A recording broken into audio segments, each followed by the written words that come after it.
Perhaps it was the simple fact of acquaintance with Dunnett Landing which made it so attaching and gave such interest to the rocky shore and dark woods, to the few houses which seemed to be securely wedged among the ledges by the landing. Well, these houses made the most of their seaward view, and there was a gaiety in their bits of garden ground. The small paned, high windows in the peaks of their steep gables were like knowing eyes that watched the harbor and the far sea beyond, or looked northward, all along the shore with its background of spruce and balsam firs. This is a country of wildflowers. The last of the columbines cling to the hillside, while down in small fenced meadows are meadow rue, just coming into flower, and red and white clover, golden buttercups are thicker than the grass, while many mulleins stand straight and slender, the first of their blossoms atop. And rudbeckias have found their way in and appear like bold foreigners. Their names should be translated into country speech. The children ought to call them Rudbeckies, by way of relating them to Bouncing Bets and Sweet Williams. Well, being a New Englander, it is natural that I should speak about the weather. Only the middle of June, the green fields and blue sky and bright sun, with just a touch of northern mountain air blowing straight toward the sea, could make such a day. And that is all anyone can say about it.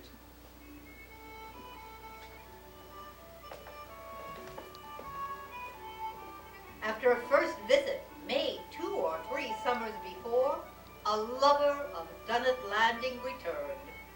The house of my landlady, Mrs. Elmira Todd, was last on the way inland from the landing. I had made a business agreement with Mrs. Todd based on a cold luncheon at noon and hot suppers late in the day. For various reasons, the seclusion and uninterrupted days I'd looked forward to were very rare indeed. One morning, I waked very early, suddenly startled by a spirited conversation beneath my window. Mrs. Todd's voice was perfectly good-natured, while the second, a man's, was somewhat deprecating. A moment later, the man's voice declared itself to my sleepy ears. It was Mrs. Todd's brother, William Blackett. He must have come in for a visit from Green Island, where he lived with his mother. Oh, now, Elmarie, I don't need none of your nostrums. Oh, just pick me a small handful of them large pennyroyal sprigs. Well, I go to all the trouble and cosseting of 'em, just so's to have you ready to meet such occasions. And last year, you may remember, you never stopped here at all the day you went up country. Oh, the frost come at last and blacked it. Oh, I never saw any air so objected to garden ground. Might as well try to flourish mayflowers in a common front yard. Oh, go set and eat what breakfast you got patience for. I found all I want. I'll mash 'em up and have 'em all ready to put off. I dressed in haste and joined my friends. William was submitting to being smeared with a most pungent lotion of pennyroyal and other green herbs, which had been pounded and mixed with cream in the little stone mortar. The brother and sister seemed to be on delightful terms with each other, and there was something of cheerful anticipation in their morning talk. And now sit where you need till it dries on. It'll keep the mosquitoes off. Oh, you'd think he'd get over being a boy sometime or another, and getting on in years as he is.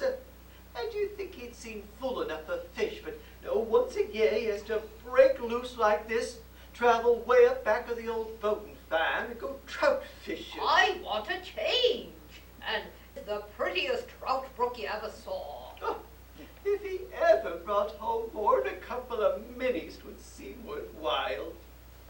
A moment later, I taken the foolish risk of going down cellar? I got 2 lines. I thought perhaps for so you'd feel like going. There was excitement enough in hearing William speak 2 sentences at the same time. The words seemed but vain to me at that bright moment as we set out into the happy world together.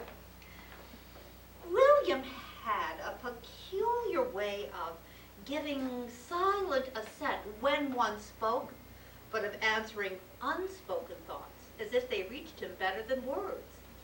He now appeared to feel as if everything had been discussed between us, as if everything were quite understood. And we drove on for some time without finding it necessary to speak any more about anything. At last he stopped the horse and nodded when I asked if I should get down from the wagon. I could see no trout brook in the bushy pasture till we came close upon it.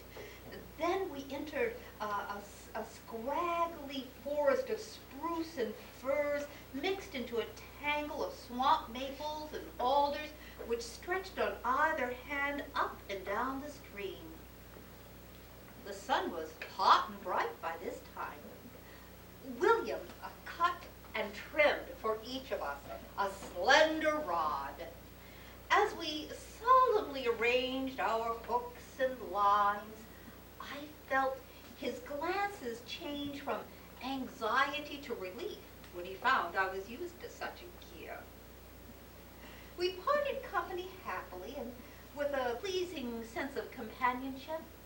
And then, at the end of the morning, I returned to our meeting place, hungry and without any fish.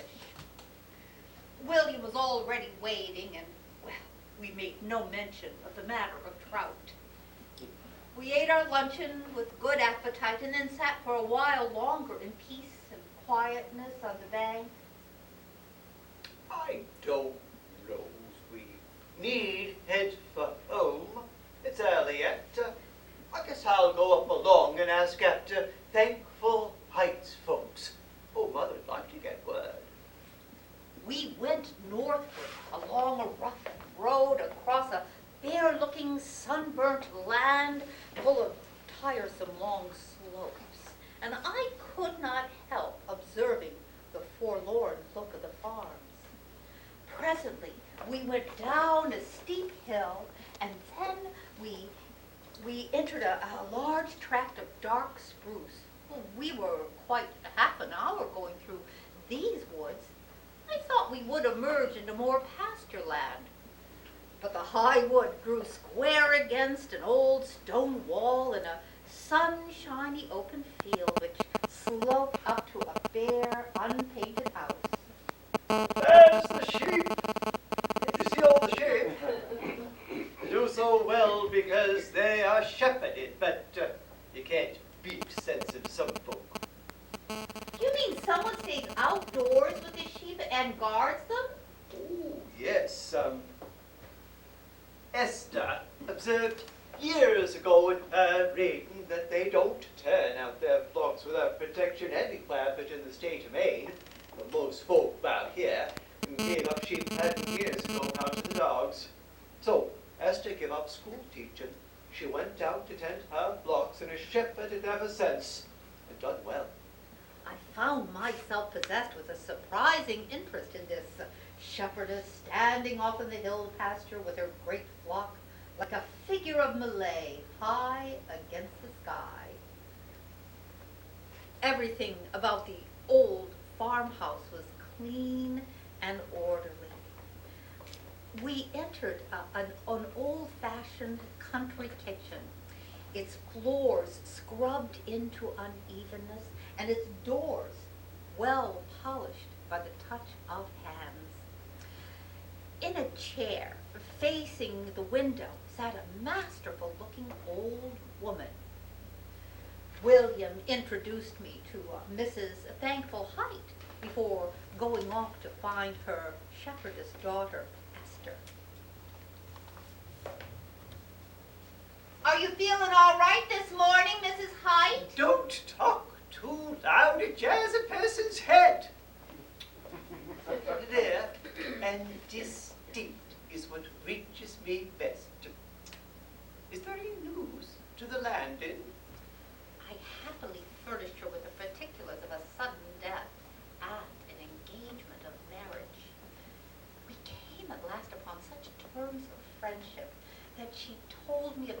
hardships of her illness. She had set various dates upon the sad certainty of the year she had the stroke, which had left her completely helpless. Oh, it was a long time before I could let Esther go forth in the morning, until she got me up and dressed me. But, well, now she leaves things ready overnight. Oh, I get 'em when I want 'em with my light-bearer tongs. I feel very able about helping myself to what I once did. Does Esther stay out all day with the sheep? Oh, some parts of the year she stays out all night. Oh, my. Them moonlight nights when the dogs is apt to be after the sheep. Quite. She don't use herself as hard as she once had to. Oh, no, she's well able to hire somebody, Esther is. There.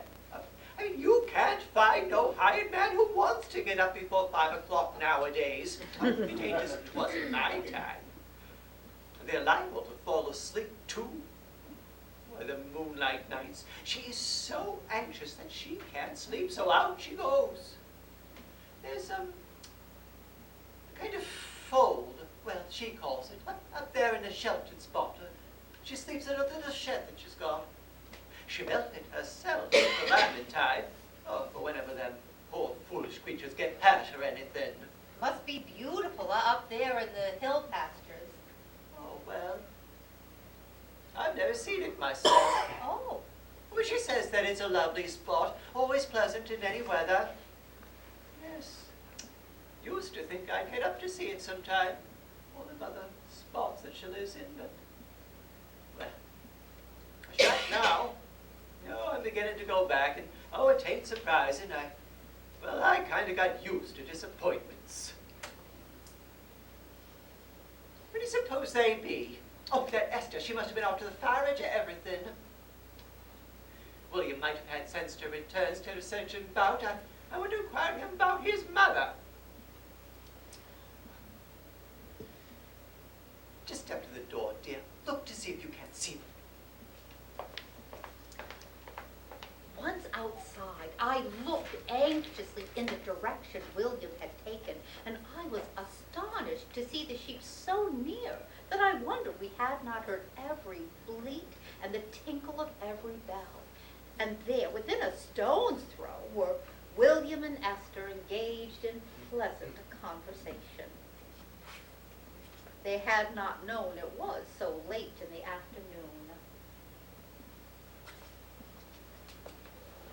William looked almost bold and oddly like a happy young man instead of an ancient boy. As for Esther, she might have been Joan of Arc, returned to her sheep touched with age and gray with the ashes of a great remembrance. I do not know if they admitted even to themselves that they had always been lovers. They would not admit to anything so definite or pronounced, but they were happy in being in the world together.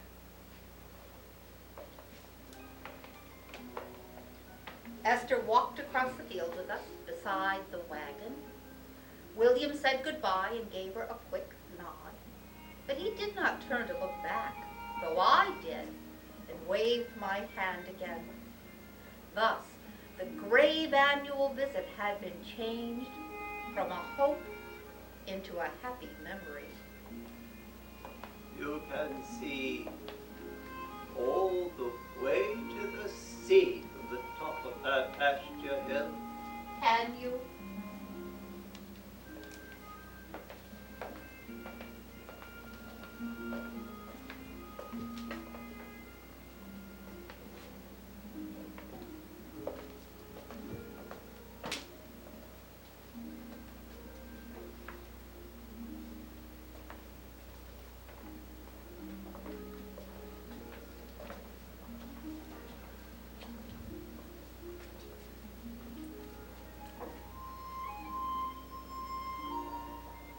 There is a morning when the air is for the first time autumn-like.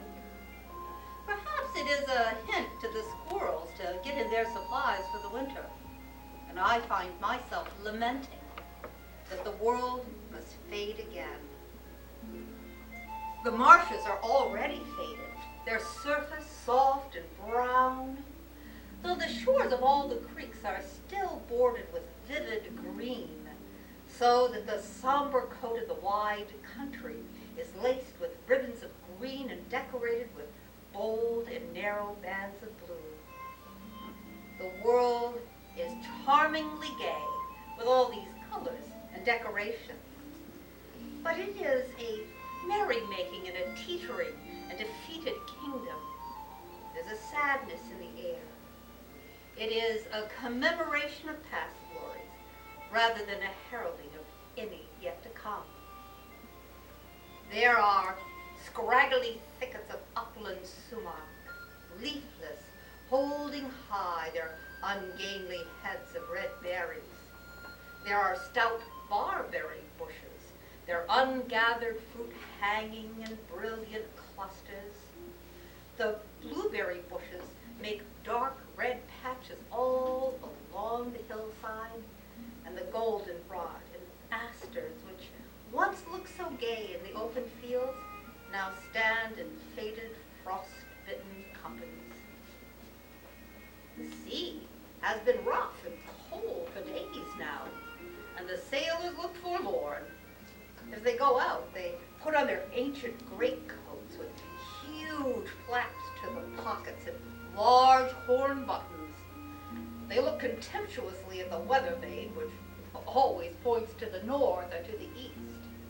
And the old sea captains roll more than ever as they walk, as if on deck in heavy sea.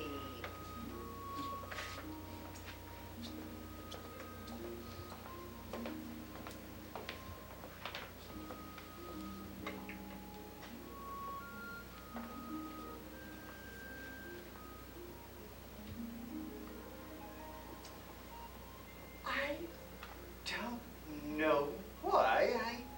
I never happened to mention the name of Abby Martin. Abby Martin? Oh, I often give her a thought, though it is a dreadful out-of-the-way place where she lives. Oh, I haven't seen her myself for 3 or 4 years. She's a real good, interesting woman, and we're well acquainted. Oh, she's nigher on Mother's age than mine, but she is very young-feeling. She is the Queen's twin. The Queen's twin? Oh, yes. She has come to feel a real interest in the Queen. Anybody can see how natural it is. They were born the same day. Oh. And you would be astonished to see what other things have corresponded. You would think she had never done nothing but read history.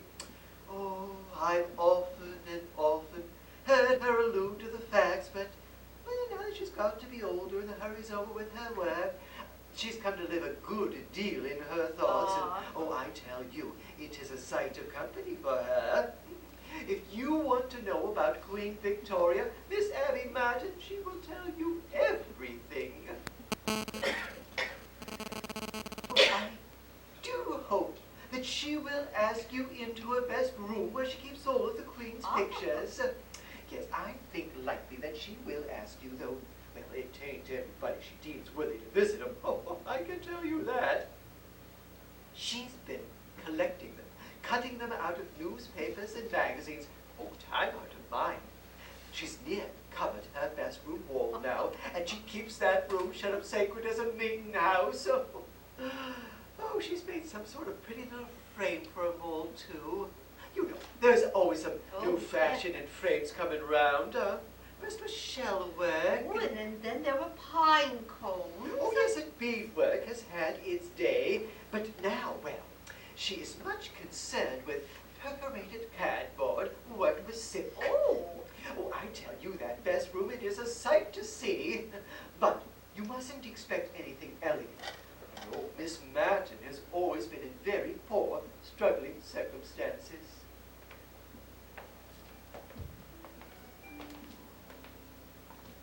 there was a cold freshness in the air the morning I put out across country, as one puts out to sea. When I reached the top of the ridge behind the town, it was as if I had anxiously passed the harbor bar and were comfortably in open sea at last. Presently, I struck into an old Indian footpath, and I followed it through the thick spruces. As I neared Mrs. Martin's, it was sad to see the poor bushy fields and the thin, empty dwelling places that had been left by those who had chosen this unpromising part of the northern country for their home. Presently, I saw a small gray house on a bank near the road. Through the window, I could see a little old woman. There was an air of dignity and welcome about her. Mrs. Abby Martin invited me into her old country kitchen.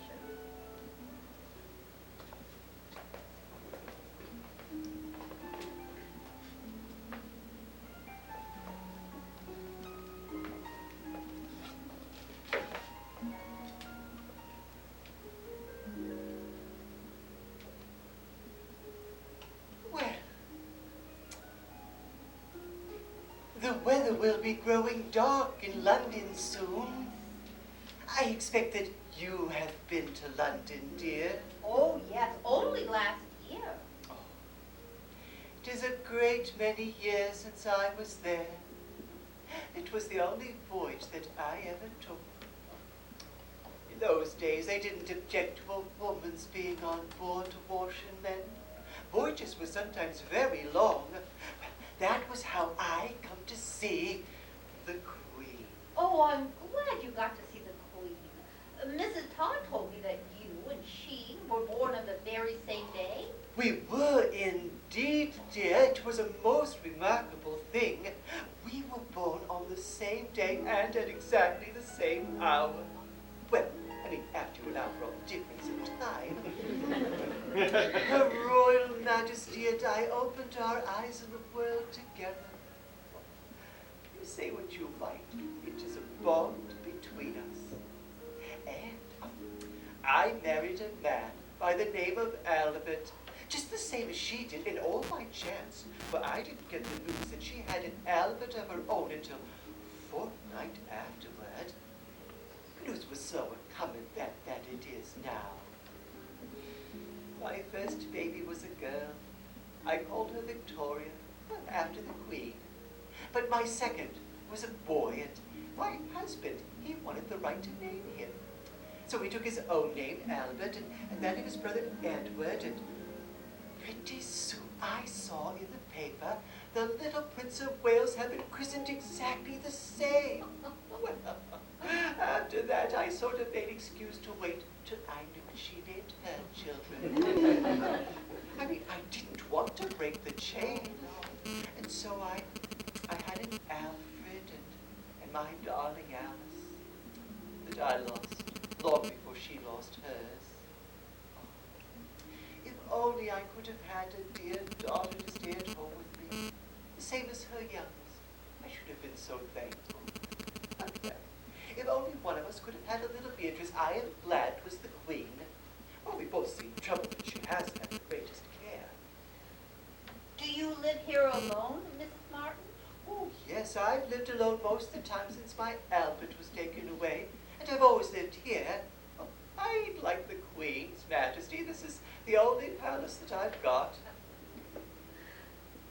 Dear, would you like to see my pictures of the Queen? Oh, yes.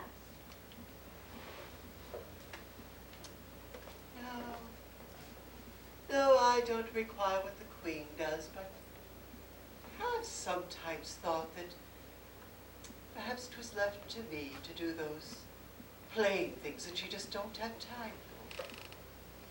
Did you get a good look at the Queen on your voyage to London? Oh, yes.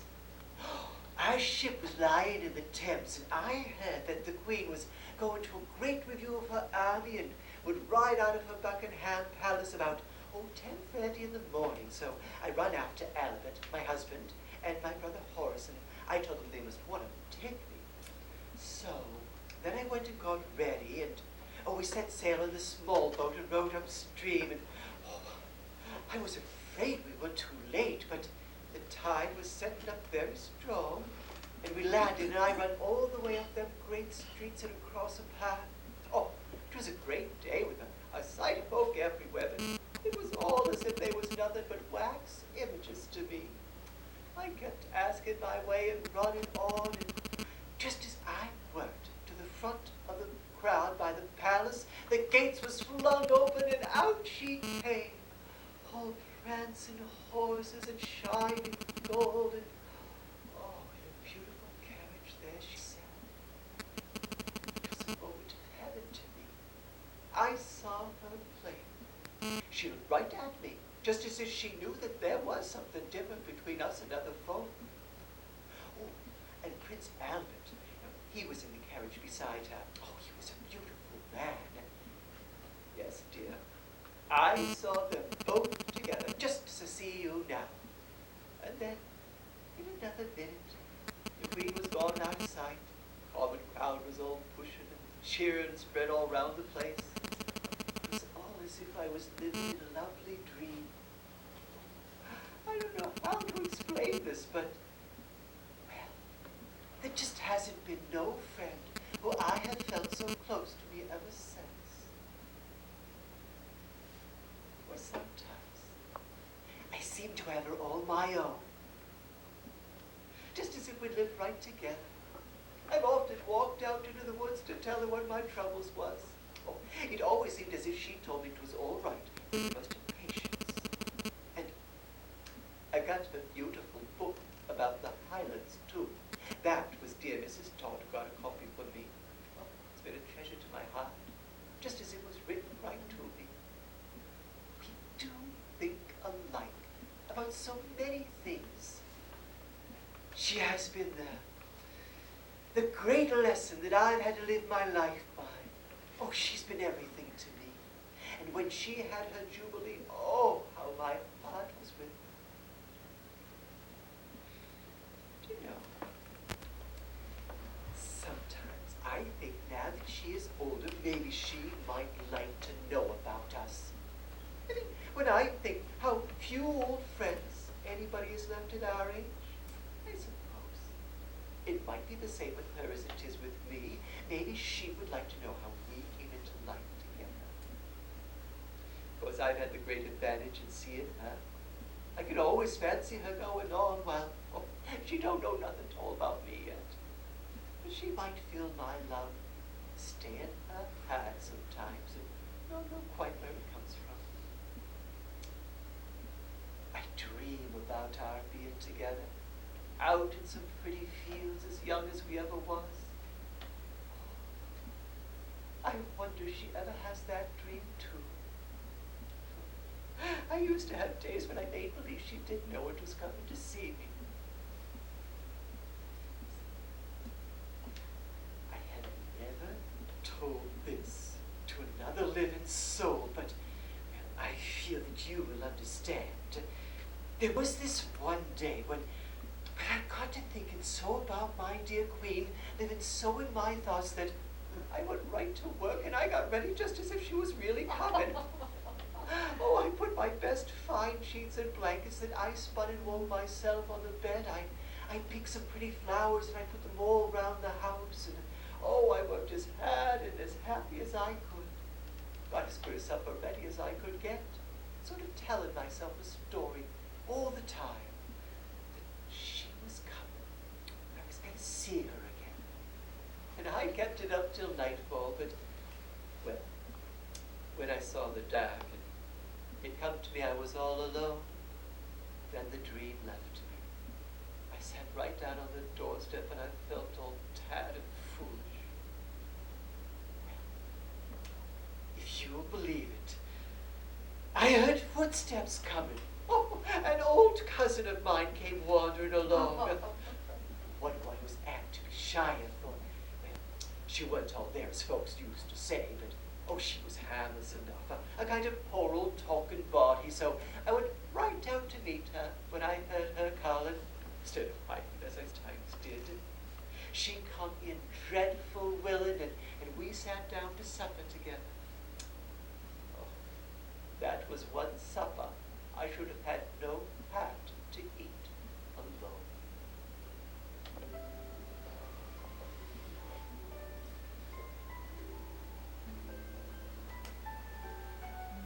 I presented a small parcel of dried herbs with full directions from Mrs. Todd as a cure-all.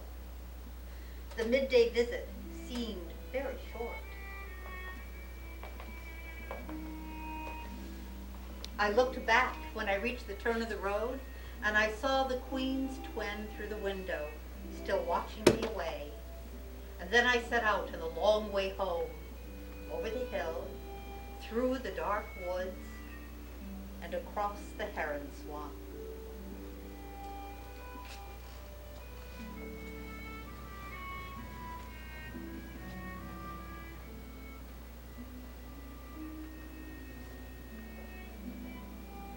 The world looks as if it were at the mercy of the snow and the wind in winter, and that it would be useless to dream that such a time as spring could follow such apparently hopeless days, unless one had history and experience to reassure us. There is a thin, bare, comfortless aspect of nature which is chilling to look at, either before the snow comes or after. One longs for the poor earth to be able to warm herself again by the fire of the summer sun. You can see the mountains like great stacks of ice all along the horizon, and the smaller hills covered with snow and trees together nearer at hand. The great expanse of snow lies north and south, east and west, all across the fields. The pine forests give the world a black and white look, which is very dismal when the sun is not shining. The farmers' houses look lonesome, and as if they'd crept nearer together since the leaves fell and are no longer hidden from each other. Nature puts out so many treasures for us to look at in the summer and decorates the world with such lavishness that after the frost comes, it is like an empty house in which one misses all of the drapery and all of the pictures and all the familiar voices.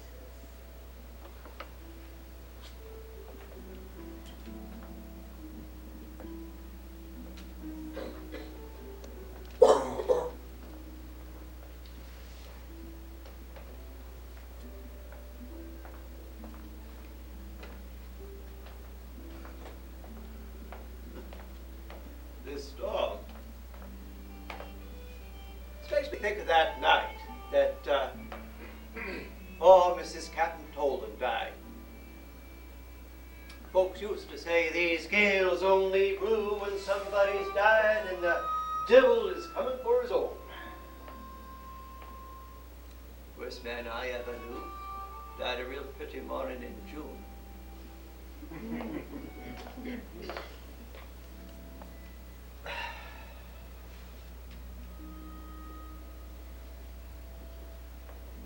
She's a foreigner. He met her out in the island of Jamaica. Good-looking woman. Oh, I always thought Mrs. Tolan was good-looking. Though she had a sort of foreign cast. Mrs. Reasonable. She spoke very broken English, no better than a child. Yeah, her husband and the children, now they died of the yellow fever, and at last she fell to singing and playing for hire for whatever money they throw to her around them harbour houses. A case. Well, when Captain John Tolan made out about it, he took her right on board his brig, off the set.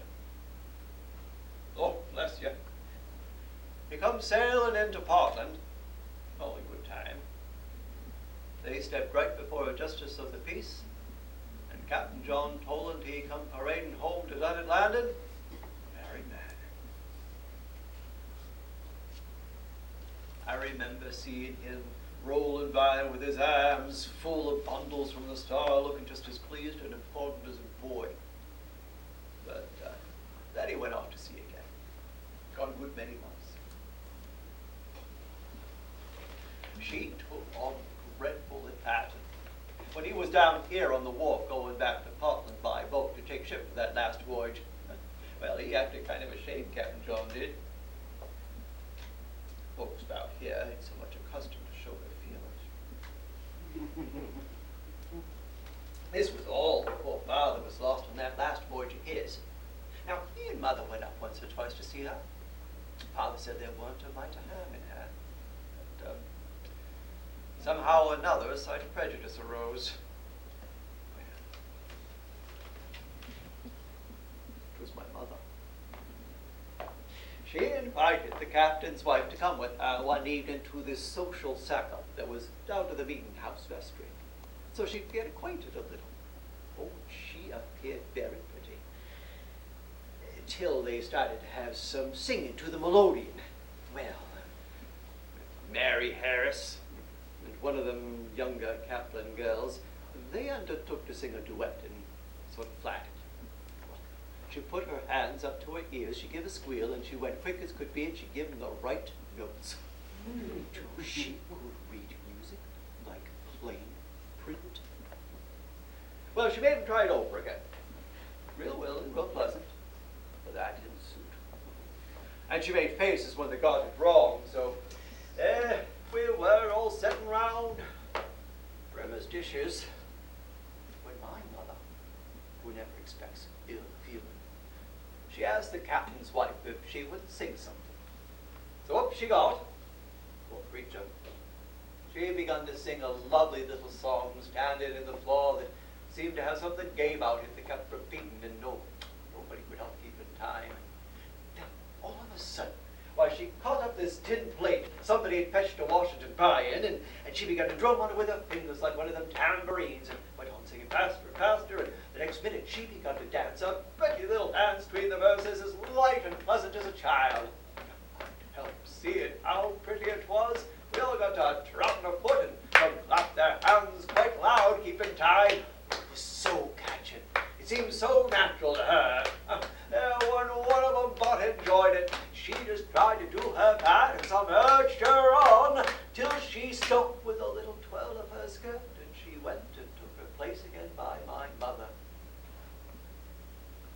I can still see Mother now reaching over and smiling, patting her hand. Right. Next morning there was this awful scandal going in our parish. That narrow Harris reproached my mother to her face, and I never wanted to see her since. Well, I had to a good many times. I told her Mrs. Tolan didn't intend no impropriety. Oh, I reminded her David's dancing before the Lord. Well, says Mary Harris, such a man as David would never have thought of dancing right there in the Orthodox vestry.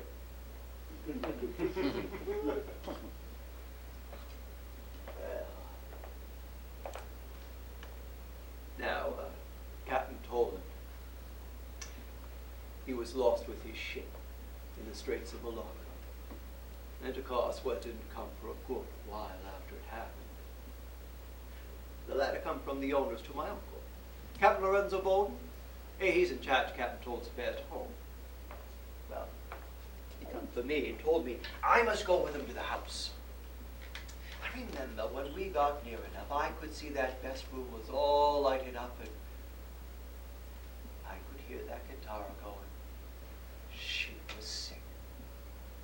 Oh, she heard our steps with her quick ear. She come running to the door with her eyes shining, all that set look gone out of her face. She begun to talk French, gay as a bird. They very pretty and girlish, shook hands, saying 'twas her birthday. She put this wreath of flowers in her hair and wore a handsome gold chain that the captain had given her, and well, there she was, that poor creature. She were making believe to have a birthday party all alone in the best room. That room, prim enough to discourage a person. But she put sort of long garlands on the walls, drooping very graceful.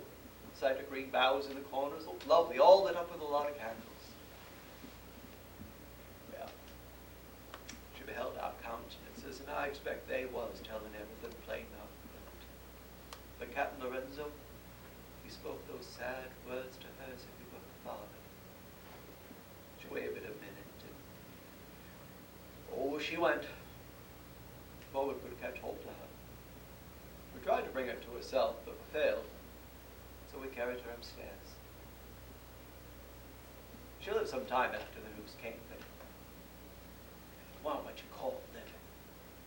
It was only dying at a snail's pace. You often felt as if he was dealing with a child's mind. I mean, for all she had so much information that other folks had. I was a sight younger than I be now. She made me imagine new things. I got interested watching her, hearing what she had to say.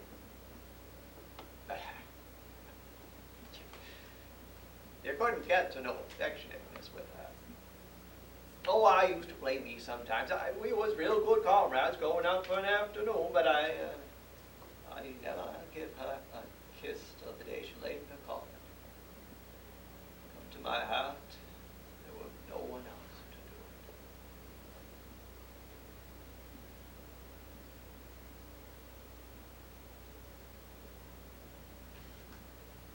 it. I ain't told you all. I ain't spoken all, but very few. You see, the way it come was this. Thomas is told she'd been very distressed the night before, all that day, but as the night come on, she grew more and more easy, and she was lying there asleep. Well, then she moved, a little restless. So I begun to hum out this little part of a hymn tune. Just to make her feel that everything was as usual, not wake up into full uncertainty. All of a sudden, she sat right up in bed, eyes wide open, and she reached with both arms toward the door. I looked where she was looking, and I seen this woman's damn face, looking right at us. One but an instant I could see it. I felt dreadful cold. My head begun to swim. When my sight came back, I couldn't see nothing there. You saw her, didn't you? She said to me. 'Tis my mother. Oh, well, then I seen her change was coming. But I felt calm then. I felt lifted to some place different like I never was since. She opened her eyes just as she was going. You saw her, didn't you? She said a second time. And I said, yes, I did. I said, you ain't never gonna feel strange and lonesome no more. And then in a few quiet minutes, it was all over. They'd gone off together. So I went around afterward. I never called it beyond reason that I should see the other watcher.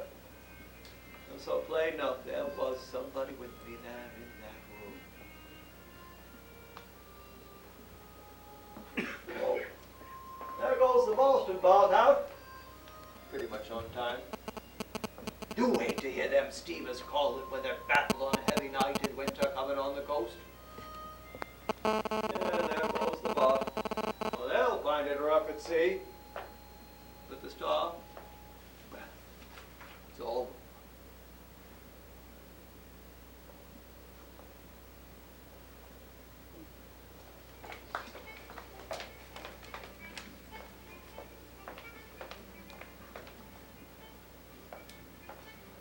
Well, I forgot a good deal about it.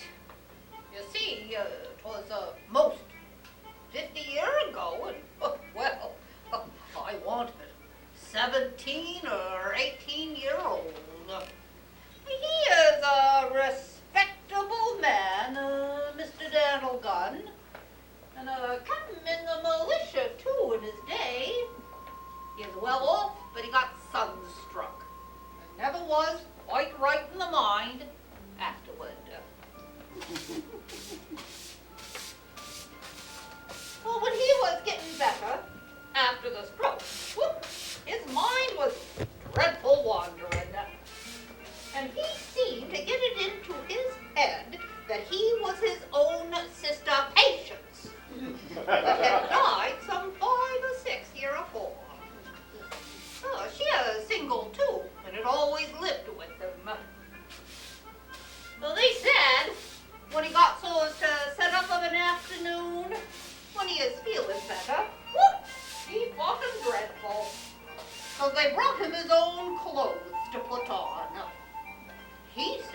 There's Brother Daniel's clothes.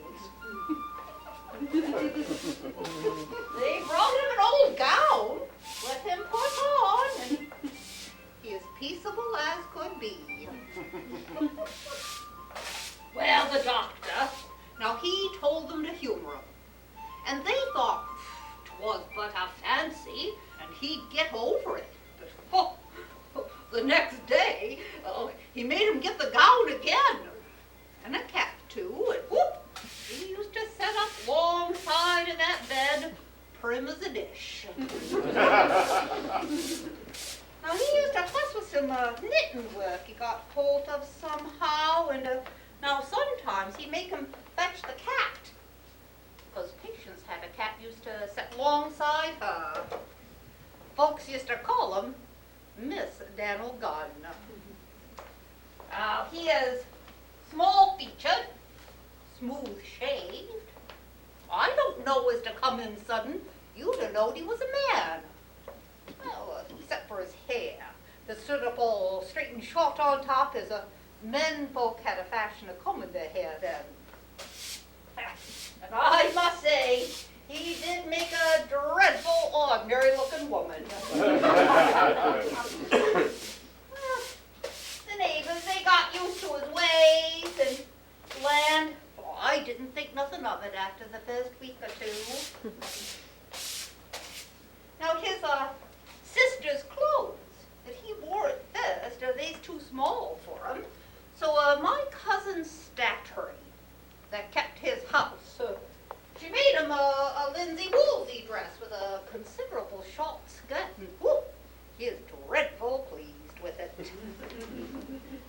Oh, and Stattery and I, we used to make caps for him.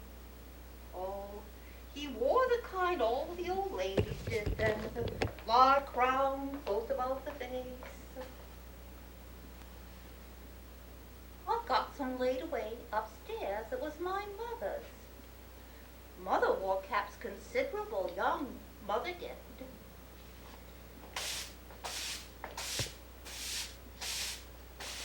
Oh, his nephew, Jacob Gunn, that lived with him. He managed the farm, carried on the business, but he still treated the captain as if he's head of everything. Folks respected him, but you couldn't help laughing to save you. We tried to keep him in of an afternoon, but we couldn't always. There was this one particular Sunday, there was going to be a great event. Parson Croden was going to preach. Now, he's more well thought of than any person in this region. I expect you've heard a great deal about him. Well, he's getting old. He didn't preach much anymore. I didn't know as I'd get another chance to hear him, so I didn't want to stay to home. Neither did Stattery, and, well, Jacob Gunn. He said might be the last time ever he heard Parson Croden, so he didn't want to stay to home. Well, we talked it over.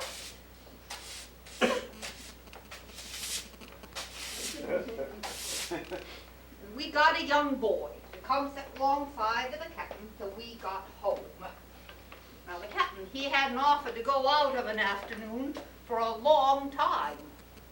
I suppose he thought women ought to be stayers to home, according to Scripture. Well, the parson, he is up in the pulpit, and the choir, they are singing the first hymn. It was a fuguing tune, I remember. Oh, they's doing their best. I thought how splendid it sounded. And Jacob Gunn, oh, he is leading off. And I happened to look down the aisle, and who should I see coming? But the old captain in his cap and gown. Come parading right into me. I wanted to go through the floor. I mean, most everyone had seen their captain to home, but oh, to have him come right into meeting like that, ooh, I thought, I should. Well, he fixed himself nice. He had on an old Navarino bonnet, and he'd raked it out with a green green ribbon and a willow feather. Oh, he had a bead bag on the arm and a turkey tail fan he got out of the best room. Here he comes, little short steps up to the pew, made to go by up into the corner where patients used to sit. And he spread his dress out nice, well, just as he'd seen her do. The pew! Now, it was one of them right up against the pulpit. I could see down the length and out the door. Oh, there stood that young boy we'd left to keep the captain company, looking pale as ash. Well, we found that the boy, he tried to keep the captain to home, but whoop, the captain, he got fierce as could be. And the boy didn't say no more. Well, a good many people laughed. They couldn't help but to save him. But the captain, oh, he has some hard of hearing, so he never noticed. No, he just sat there and fanned and pleased and satisfied as could be. Now, the choir, now they had the worst time of it. Oh, but they just come to the end of the verse, and well, they did play on them instruments a good while in between. Well, I could see him shaking, and I suppose the tune did stray a little. Oh, I'll tell you what the captain did, and it was the same week of that very Sunday. Now, the captain, he heard it given out from pulpit that the Female Missionary Society was to meet to Miss William Sands' house that Thursday. The lady sewing circle, you know. And the captain, oh, he looks around real knowing-like. And my cousin, the statuary, she says to me, "You don't think you'll want to go, do you?" He did. And he made us fix over a handsome black wadded silk that had been his sister's best dress. He said he'd outgrown it dreadful quick. Well, we hoped he'd forget about it, but he didn't. I always did think well of them ladies. Oh, they treated the captain so handsome and tried to make him have a good time. Oh, he did have a good supper. They kept loading his plate up with everything. And when Jacob Gunn come to fetch him home, oh, he kissed them all round and asked them to meet to his house. Oh. But the greatest was land. I don't know when there's not so much of them days. One day, one afternoon, the captain, he is to home. He is in the keeping room, and my cousin Statry is there, and Deacon Abel Pinkham, he comes to see Jacob Gunn, finds Jacob's gone to the mill. So the deacon, he sits talking friendly, as they feel that Jacob might be to home soon. And, oh, the captain, oh, he is friendly as could be, and he invited the deacon to stay to tea. And after the deacon left, says the captain to my cousin Statry, in a dreadful knowing way, "Which of us do you consider the deacon come to see?" You see, the deacon, he was a widower. Bless ya.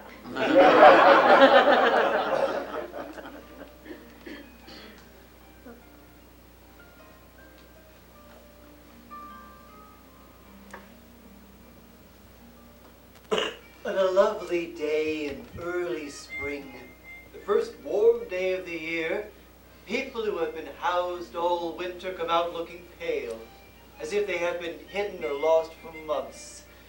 It seems as if Winter, that stern old king, has suddenly died, and as if the successor to the throne is a tender-hearted young princess. Everybody feels a cheerful sense of comparative liberty and freedom. Well, New England people are never quite sure. that they may not have another snowstorm. Until a certain day of movable date, when the sun shines and the dry ground settles with a determination not to be mistaken. Just yesterday, the east wind may have been full of shivers, but now the fragrant air is deliciously soft and warm. There is a caressing sweetness in the fragrance of the old pear trees standing all in full bloom.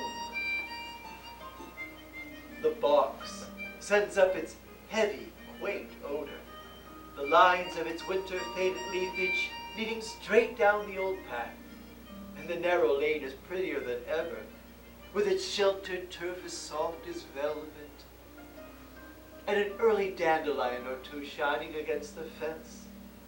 Some daffodils are in bloom by the path, and the empty flower beds are all put in order, their brown, freshly dug earth heaped smooth and high.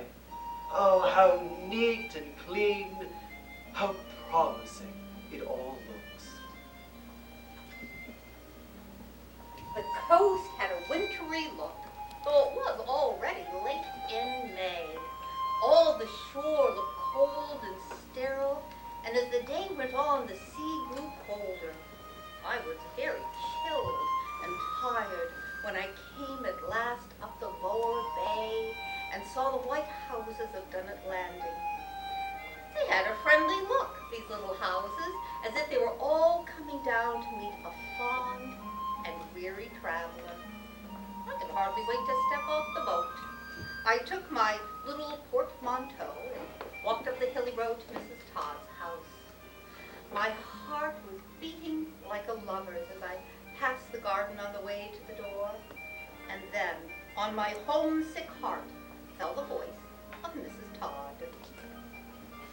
Oh, do sit down and tell me how you have been. Oh, I dare say you could advise me what shapes they're going to wear. Oh, my meeting bonnet. Oh, they ain't gonna do me again this year. I can't expect 'twould do me forever. Well, we've a wedding in the family, I suppose you know. A wedding? Oh, yes. I expect if the tide serves, they'll come in and appear out any day now. Oh, I shouldn't have concerned me about that bonnet for another month. I mean, nobody would notice. But having an occasion like this, I shall show considerable. Oh, it will be an ordeal for William. For William? What do you mean, Mrs. Todd? Well, the Lord has seen reason at last and removed Mrs. Thankful Height up to the fan. Oh, dear. I don't know, but the wedding's going to be this week. Esther has had a great deal of business disposing of her flock, but she has done extra well. William is getting married? Well, the funeral was a week ago Wednesday. It was very well attended. Oh, the poor thing. It was very hard for her. Oh, I thought it was hard for Esther. The next morning, I woke with that familiar feeling of ease and interest. I could hear Mrs. Todd's heavy footstep pounding about in the other part of the house as if something were about to happen. I came out of my room and met Mrs. Todd face to face. Oh, this weather will bring William in after her. Today's the happy day. I ain't seen his coming sail yet. Oh, he'll be likely to dodge round among the islands so as to be the less observed. Well, you can get a dory up the bay, even a clean new painted one, if you know as how. Keep it against the high land. Here he comes, and he's striking in right across the open bay like a man. Oh, see, here he comes. Yes, that's William. Oh, dearie me, now I've got to fly round. I expect that William's made every arrangement, but, well, he said he shouldn't go up after Esther unless the weather was good. Oh, I dare say this morning it did look doubtful. Cake and wine. That's when I'll set them out. They won't want to stop for an ordered meal. They'll want to get right out to home fast as they can. Guess I'll serve them cake and wine. Oh, I've got a rare plum cake from my best receipt, and a bottle of wine that old Captain Denton gave me the day that I was married. One of two. One we had and one we saved. Well, I've never touched it till now. He said there was none like it in the state of Maine. It was a day of waiting, that day in spring, and the May weather was as expectant as our fond hearts. One could see the grass grow greener hour by hour.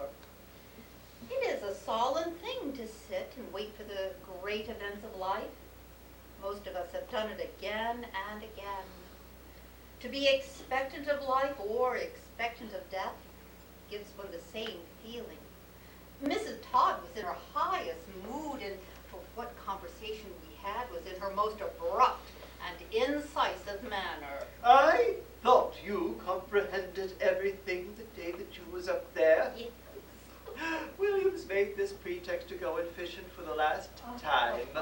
It wouldn't have done to take notice. It would have scared him to death. But there never was nobody took less comfort in 40 years of courting.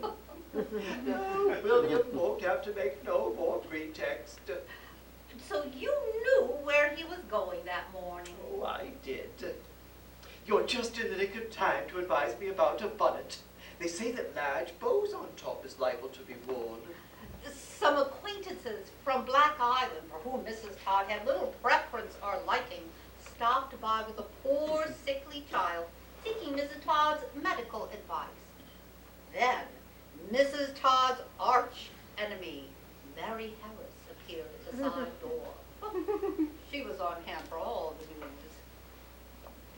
Didn't I see William ashore early this morning? Well, I don't say that he weren't. Thursday is a very usual day for him to come ashore. Well, he is all in his best clothes. I didn't know, but they was going to get married. Well, I expect they will if they want to. I don't know nothing at all about it. That's what folks say. On one pretext or another, nearly all of Mrs. Todd's acquaintances stopped by to satisfy themselves of the facts and to hear what Mrs. Todd might impart about the wedding. But she firmly avoided the subject through every call and errand, answering each curious guest with a non-committal phrase. I don't know nothing at all about it. That's what folks say. I have been having all sorts of social privileges, as you may have observed. They didn't seem to stop to consider that if they'd only hold out till afternoon, they'd know as much as I do. There wasn't but one of that whole lot showed any real interest. No, the rest demeaned themselves to ask out of cheap curiosity. There wasn't but one showed any real feeling. Miss Mary Harris. Certain, dear. Oh, how you do understand poor human nature. A short distance down the hilly road stood the house of the minister. A wagon pulled up, a man helped a woman to alight, and the two stood side by side in the street for a moment before entering the parsonage. Mrs. Todd and I watched. There were tears running down her cheeks. At last, the door of the parsonage opened, and the happy couple came up the hilly road, and after shaking hands with Mrs. Todd and then with me, Esther went back to the wagon and returned carrying a little white lamb. She glanced fondly at William as she fondled it and held it to her heart. The repression of Mrs. Todd's usual manner was swept away by her flood of feeling.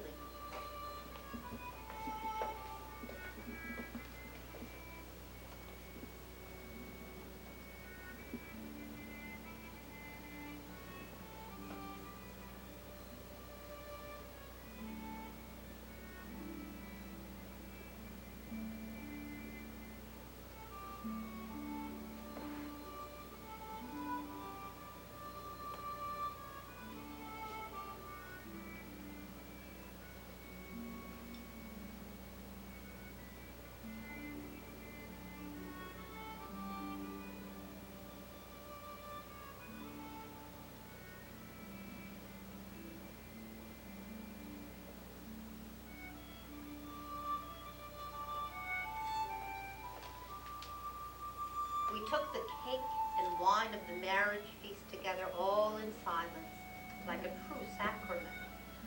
But sympathy and public interest will have their way on such a great occasion. I shrank at the thought of William's possible suffering, but he welcomed each guest guest with great heartiness.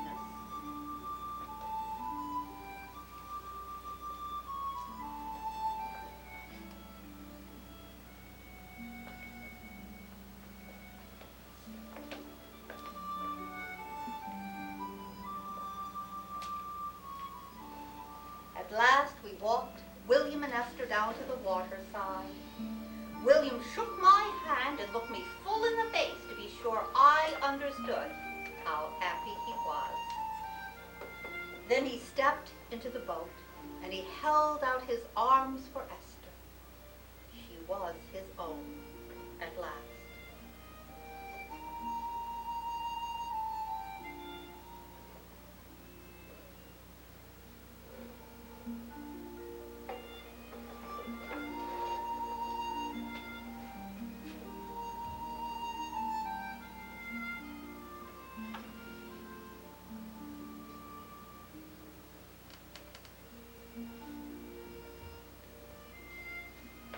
We watched the boat as it went far out into the bay. The sunshine of that late May day was low now, but there was a steady breeze, and the boat moved well.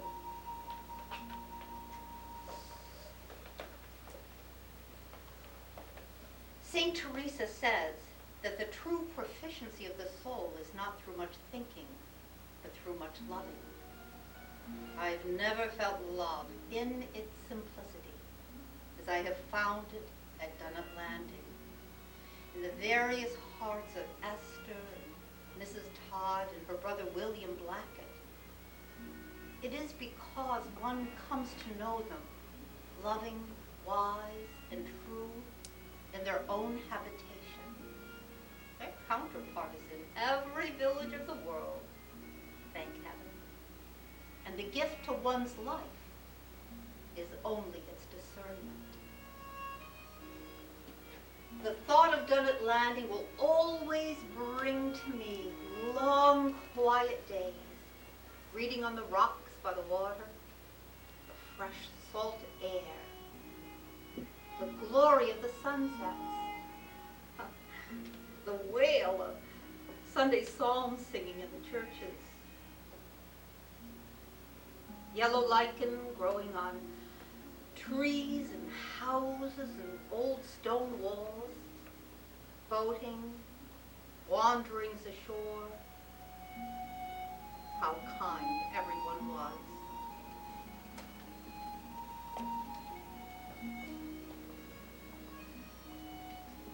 By and by, the warehouses will fall and be used as firewood by the fisher people.